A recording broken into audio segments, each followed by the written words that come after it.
Les chroniques d'une starseed, intemporelle. Post du 11 mars 2020. Liberté. Tu ne peux t'envoler si tu restes accroché. Je t'attends dans le silence de mon cœur, dans l'absence d'image ou de visage, dans l'absence de voyage, là où rien n'a besoin d'être réuni, où toute forme, où tout support est dérisoire. Je te nourris à chaque instant de ce que tu nommes félicité, au-delà de tout ce que tu peux imaginer, bâtir, rebâtir ou déconstruire. Tu ne peux t'accrocher à rien. Même tes plus doux rêves et tes plus belles joies finissent par s'effacer au cœur du silence. Je suis là, bien avant toute pensée, là où jamais rien n'a commencé. N'attends rien, ne sais rien, je suis déjà là. Tu ne peux me voir, tu ne peux m'approprier, tu ne peux me toucher, tu ne peux que me vivre, là où tout monde disparaît. Alors, envole-toi, ne reste pas accroché à toutes ces images, à tous ces bouts de rêve qui ne font que passer.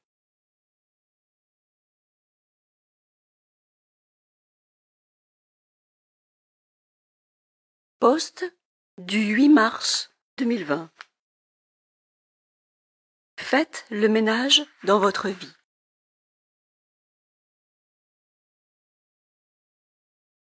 Il est normal que nombreux comportements vous agacent et que vous aspiriez davantage à rester dans votre silence, si je puis dire ainsi. Vous ne pouvez échapper à la densité du qui, densité de cette troisième dimension qui vous pousse constamment à vous recentrer face à toutes vos sous-parties, à tout ce que vous avez créé. Vous avez oublié pour nombreux que l'origine même de votre position sur Terre est la peur. Ce qui a manifesté la conscience est la peur. Ce qui l'efface est la paix. C'est pour cela que certains vous ont rappelé que vous n'étiez pas vos pensées, ni vos histoires, ni ce corps, ni cette forme. Rien. Il n'y a donc pas plus illusionné que vous, au milieu de tous ces miroirs déformés et déformants, de fausses réalités qui se présentent à vous à chaque seconde. Nombreux les fuient, alors qu'il n'y a rien à fuir. Quoi que vous pensiez et quoi que vous voyiez des uns et des autres, c'est toujours vous. Si vous parvenez à accepter que l'être le plus malade de tous est vous, alors vous êtes libre, parce que rien de ce que vous pouvez voir ou entendre ne viendra ébranler la paix qui vous anime. Quelqu'un qui refuse de vous serrer la main au travail parce qu'il a peur de contracter le virus dont tout le monde parle, c'est l'amour? Eh bien oui. Quand certains vous disent la peur ou l'amour, eh bien c'est du pareil au même, car tout prend naissance depuis l'amour. Vous êtes tous l'amour, sans exception, mais avec vos peurs, et c'est normal, puisque vous êtes en train de rêver. Le genre humain est la manifestation d'un rêve. Ainsi, du plus doux des rêveurs au plus agressif. Quelle différence! Tant que vous êtes au sein d'un corps ou d'une forme, quelle qu'elle soit, vous participez au rêve collectif, au rêve universel, multiversel, transdimensionnel. Vous avez beau être par essence intemporel, vous avez beau ne plus sentir votre corps, eh bien vous jouez quand même. Yeshua, héros, fils de Marie, à 7, jouait aussi sur terre, mais il était lucide. Il rayonnait la vérité, mais ne suscitait pas toujours la paix autour de lui. Celui qui fut appelé Bidi, Nisargadatta Maharaj, était également lucide au sein de ces structures éphémères. Même si son corps souffrait, même si sa cabane était plus que modeste, il manifestait l'extase de la béatitude, au milieu d'un champ de foire, comme nombreux aujourd'hui. Il ne cherchait rien à construire et ne cherchait certainement pas à enseigner. Cela se faisait naturellement. Il est donc évident que vous ne pouvez pas être complètement heureux ou bien intégré au sein de la conscience, et encore moins au sein de la conscience collective, puisque tout a été bâti sur la base de la peur. La création est née de la peur. D'ailleurs, nombreux parlent du rêve de la création. Rendez-vous compte, quand même, que c'est celui qui fait le plus beau rêve qui, en réalité, est le plus enfermé, parce qu'il y croit tout simplement. Il va emmener tout le monde avec lui. Quand son rêve tourne au cauchemar, il se dépêche de créer une nouvelle réalité moins dense, une réalité unifiée, qui lui permet de vivre en paix. C'est le propre de la technologie de la conscience et ses aspects multidimensionnels. C'est sans fin. Accueillons simplement ces peurs, qui, comme nous l'avons vu, sont éphémères. Tout ce qui est vécu au sein de la conscience est éphémère. Il n'y a donc qu'une vérité, c'est la félicité de la paix, que nombreux appellent la béatitude, ou Shantinilaya, la demeure de paix suprême. Tout le reste ne fait que passer. C'est bien vrai. J'ai étudié pendant longtemps des cas de névrose de par mes différentes fonctions occupées au sein de ce corps, fonctions qui se sont imposées d'elles-mêmes. J'ai pu constater que nombreux frères et sœurs avaient du mal à se sortir de certaines pensées, les voyant tourner en boucle dans leur tête. Obsession, leur rendant la vie difficile au sein du quotidien. Je répondrai pour vous rassurer que la conscience elle-même est par essence la névrose. Elle est inscrite dans une boucle spatio-temporelle. Tout ce que vous faites sur Terre, vous le répétez sans cesse. Que vous soyez un Chanel public ou un politicien, vous répétez sans cesse la même chose.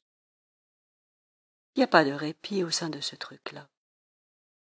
Se lever le matin pour aller au travail ou à l'école et passer son temps à subvenir aux besoins de ce corps, c'est un enfermement, que vous le vouliez ou non. Même les gens qui sont à la retraite et qui en profitent pour faire le tour de la planète sont aussi enfermés que vous. Ils jouent. Qu'ils aient le sourire ou pas ne change rien à l'illusion. Ils s'amusent à découvrir d'autres parts d'eux-mêmes. C'est tout. C'est pareil pour nos frères et sœurs de l'espace et toutes les hiérarchies célestes. Les tocs, parfois violents, observés chez certains frères et sœurs, sont la manifestation de pensées cristallisées. Cela crée des handicaps importants, les empêchant bien souvent d'assumer des tâches simples. Même si ces pensées sont vues pour ce qu'elles sont, c'est-à-dire illusoires, l'individu rentre automatiquement en contraction dès que l'égrégore le pénètre par le haut. Ce sont des automatismes assimilés à des mécanismes d'autodéfense. L'individu est en train de subir ou d'endurer une attaque subtile. Ces pensées ne sont pas vous. Si vous vous battez contre quelque chose qui n'est pas vous, eh bien vous souffrez, c'est normal. Seulement pour certains, ces pensées ou larves semblent s'agripper dans les cocons éthériques, et ces mêmes personnes vous diront clairement qu'elles se sentent possédées. C'est la stricte vérité pour celui ou celle qui le vit. Je voudrais dans ce poste vous rassurer au sujet de cette fausse humanité qui est composée de ce que vous nommez portail organique et qui semble traumatiser nombre d'entre vous. Il s'agit d'une race humaine modifiée génétiquement et volontairement par ce que certains ont nommé les vilains garçons. Ces entités n'auront jamais le bonheur de vivre à travers leur structure la béatitude.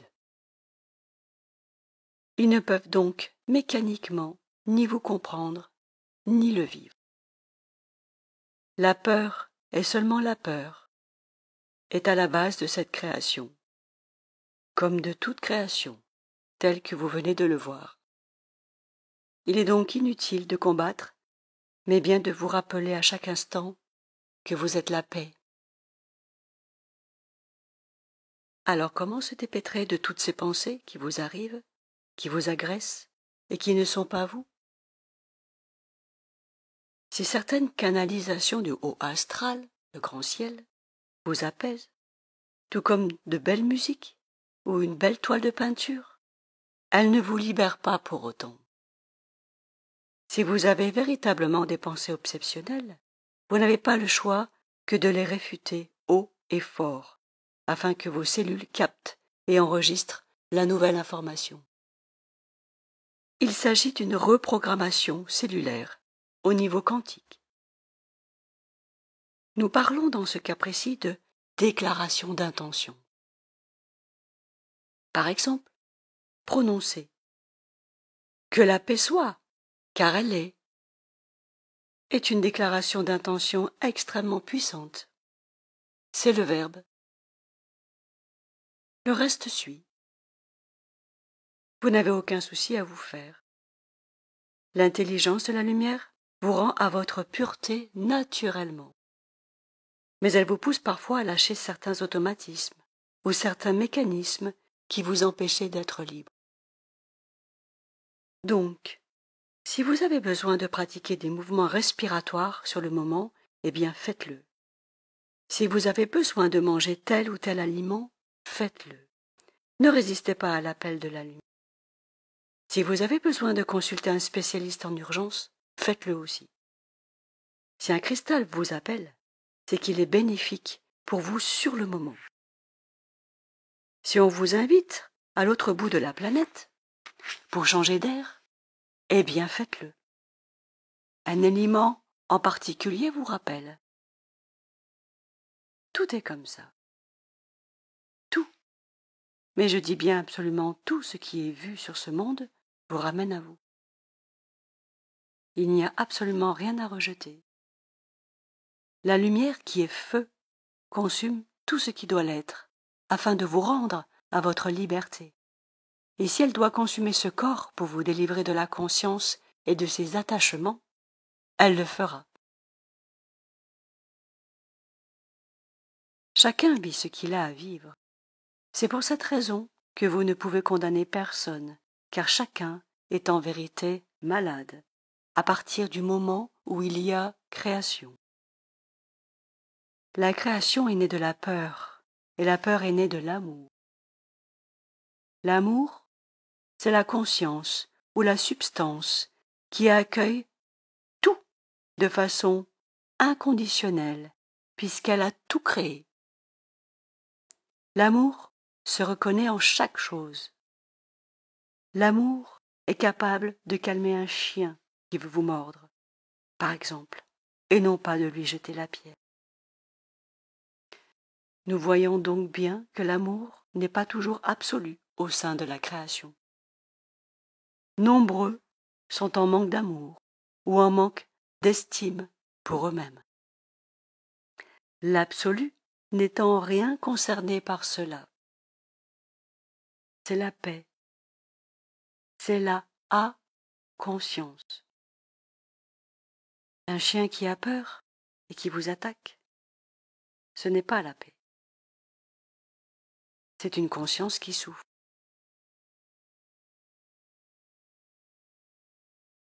Quand on vous dit que vous n'êtes ni ce corps, ni cette forme, ni vos pensées, effectivement, vous n'êtes rien de ce qui a été créé. Le vivre et vous faire disparaître à ce monde, en totalité. Il ne reste que la paix. Et la paix n'a pas besoin de structure ou de création pour être. Vous n'êtes donc pas obligé de subir les mascarades de la conscience. D'ailleurs, la lumière vous le montre clairement. La peur ou la paix. Il n'y a pas de compromis. Vous faites le ménage en mettant fin au parasitage dans vos vies. Vous n'êtes pas là pour porter les valises de tout le monde. Vous n'êtes pas là non plus.